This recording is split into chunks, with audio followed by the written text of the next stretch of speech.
कि हमारे यहाँ भारतवर्ष में जितने भी बड़े बड़े महापुरुष हुए हैं, उन लोगों का जीवन इतना विराट और इतना महान था कि उनके आसपास, उनके जीवन में, उनके जीवन के लिए बहुत महत्वपूर्ण स्थान रखने वाले कितने ही ऐसे अन्य जन वो थोड़े गौण हो गए।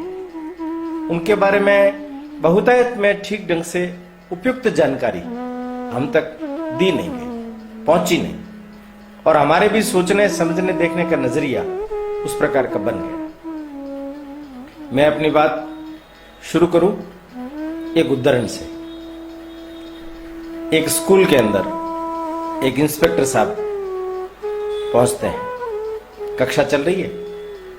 कक्षा में कक्षा अध्यापक बच्चों से कुछ सवाल जवाब कर रहे हैं। इंस्पेक्टर साहब खड़े खड़े देख रहे हैं, तो उन्होंने कहा कि रुकिए जरा, मैं भी एक सवाल पूछता हूं बच्चों से, मालूम पड़ेगा कि बच्चों की प्रतिभा कितनी अधिक है।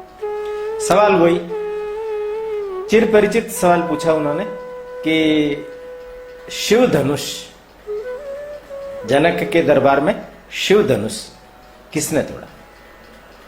अब सब बच्चे चुप, एक दूसरे का मुंह ताक रहे।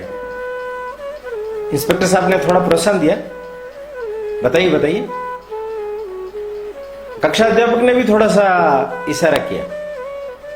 उनकी कक्षा का एक बड़ा टैलेंटेड बालक था, रमेश नाम था उसका, उसको खड़ा किया, तुम बताओ।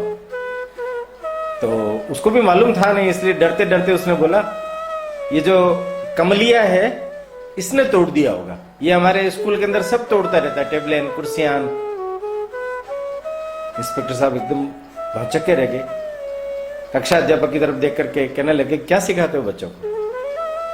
उनका साहब निश्चित रूप से इसने तोड़ा होगा, ये बदमाश लड़का है, हमारे स्कूल का सबसे खराब लड़का यही है, इसने ही ये सब कुछ किया होगा। वो उसकी तरफ भी देखने लगे कि कक्षा अध्यापक की भी यही हालत है।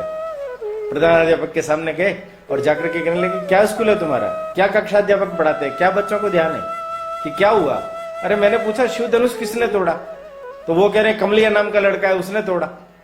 कि साहब आप चिंता मत कीजिए, उसने तोड़ दिया तो मैं रिपेयर करवा दूंगा, ठीक करवा करके वापिस रख दूंगा। अब प्रधानाध्यापक तक की भी यही हालत है।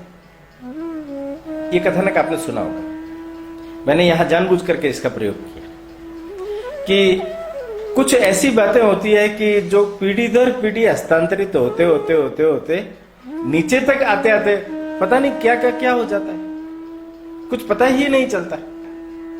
अगर आपको मैं इसका एक ठीक उदाहरण देने की चेष्टा करूं तो आपको मैं बता सकता हूं कि वाल्मीकि रामायण, ये रामायण के बारे में सबसे प्राचीनतम ग्रंथ है। इस ग्रंथ में देखिए आप, इस ग्रंथ के अंदर अगर आप बाल कांड और अंतिम उत्तर कांड दोनों को पढ़ेंगे तो दोनों में पहले कांड में कही गई बातों का विरोधाभासी स्वर अंतिम कांड में मिलेगा। इसका मतलब ये हुआ कि शायद हो सकता है ये जो उत्तर कांड है ये वाल्मीकि जी ने नहीं लिखा हो, बाद के लोगों ने उसको लिख करके उसके साथ में जोड़ा हो। जो भी हो, रामायण के बारे में सबसे ऑथेंटिक अगर कोई ग्रंथ माना जाएगा तो वाल्मीकि रामायण माना जाएगा। वो संस्कृत में है,